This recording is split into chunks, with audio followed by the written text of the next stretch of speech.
about that, but maybe not in any detail. And you would have had a look at the player development model. And we'll talk about that a bit more in a little while.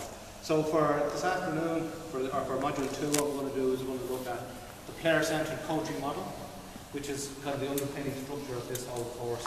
And what it basically means is that you've got the player at the centre of the whole process, and as well as the player, then you've got the outcome of what they're trying to achieve in any particular session.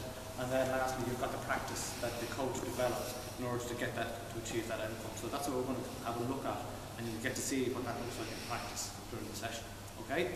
So I suppose to start off, you would have had a look at some of the skills, and we all know there's a lot of skills involved in cricket. And for kind of structure and convenience, we divide them into 4 groupings. Alright? Can anybody tell me any of the 4 groupings of skills, cricket skills? In a wider sense. Tactical. Tactical is one, yeah. Any of the others? Technical, yeah. Mental and physical. Okay, so that kind of puts a little bit of a structure on it. And we're actually going to look at all 4 of those skill groupings, if you like, as we run the drills that we're going to run in a while. So just to briefly go over the player development model as well, because that's of relevance to what we're doing as well. If you remember, it's a 3-stage model. Can anybody remember what the 3 stages are? Early is the first one, yeah?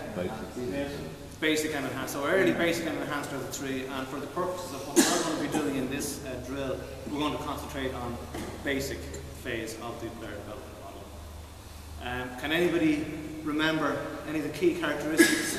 What does that look like? What stage would our players be at during that basic as opposed to the early stage? Firstly, I suppose in overall terms, when we're designing sessions and practices for kids, young players, what are the primary things we're thinking in terms of? Who the player has. Yeah. Yeah. Some experience. Yeah. What experience they have, all of those things. Anything else? Age. The age, yeah. There's the stage of their development and so on. And what else? When we're talking about, especially with younger players, what are we trying to make sure that we include in all our sessions?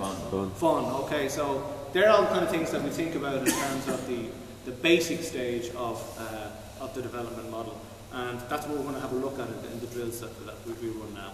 Okay, so what we're going to do is we're going to divide you into 4 groups, and we're going to have one group operating in each of the 4 drills. All right.